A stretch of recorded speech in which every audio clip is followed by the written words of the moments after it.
For many, this is the most important practice session in all of DirecTV Speed Weeks. Getting set for tomorrow's Gatorade Duel at Daytona that you will see live here on Speed.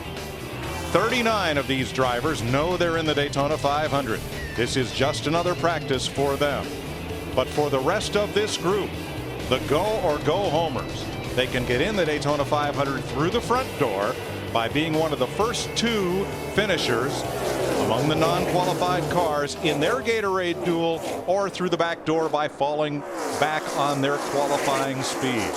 So two very different agendas in this final round of practice for tomorrow's Gatorade Duel at Daytona. Hi everybody, Mike Joy, Larry McReynolds, Darrell Waltrip with you. Darrell, if you're one of those drivers on the go or go home list, this next hour is very crucial. Well, it really is. And one of the things that's really hard to get your arms around, when it's sunny and hot here, we've had a lot of nighttime and we've had a lot of overcast practice conditions. Your car drives a lot better then than it does now, and this is pretty much the way it's going to be tomorrow in these 150s. So right now you're scratching your head like all that stuff that worked all up to now, it's not working anymore, and now you're really frustrated. And you end this practice right here, you won't get much sleep tonight unless that thing is able to go around here, sticking to the track pretty good, holding it wide open. So you're right. The adjustments you make now are the most critical ones you're going to make all week. Now this is the second hour of practice today, and Larry, the first hour was not exactly error-free. Ryan Newman lost an engine. Joey Logano got into the wall and did some pretty heavy right side damage. So you really got to take care of your equipment so you have something to race tomorrow. Well, you do. You're walking that fine line. You want to make sure that you run enough laps that you see where this car is going to go once the tires get heat soaked and you burn some fuel out. You want to make sure you put yourself in different positions in the pack where maybe it's not the safest, but you have to be there. But yeah, there are a few things that came out of that first practice that I think has a few people with their eyebrows raised. We did have the engine failure with Ryan Newman. Remember, that's a Hendrick engine. And then we actually, on Robbie Gordon's car, we saw just a little bit of blistering of a right front tire. So that's things we're going to continue to watch in this hour of practice here. Yeah, as it gets hotter like this, the tires are going to take a little bit more punishment, and I think they're marginal at best. I think they're right on the edge. So if conditions change, we could have a little bit of an issue maybe. Now we're right about the time that we will race tomorrow live on Speed. Here are the go or go homers. Now we know the drivers in blue, Tony Stewart, Bill Elliott, Travis Kvapil, will race on Sunday based on their qualifying speed. We know that Terry Labonte will at least get in the field by the Champions Provisional. But down through about Scott Riggs, who is there 7th on the list of go or go homers by speed, drivers have a chance to come in through the back door. But this whole list of drivers wants to race their way into the 500 and gain a better starting spot by doing so.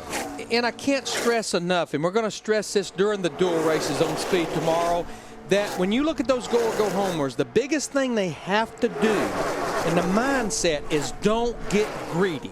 It doesn't matter if you finish 8th or 18th, as long as you're one of those top 2 finishers of the go or go home group. That's all that matters, and that's where the crew chief and the spotter, they've got to be pretty much on their game to make sure they know exactly where their driver is running in reference to that.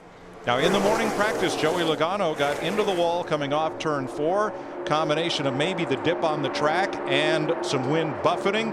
Maybe a little driver inexperience to boot, but you see the right side of the number 20 looks pretty pristine compared to the way it ended that session. Dick Berggren.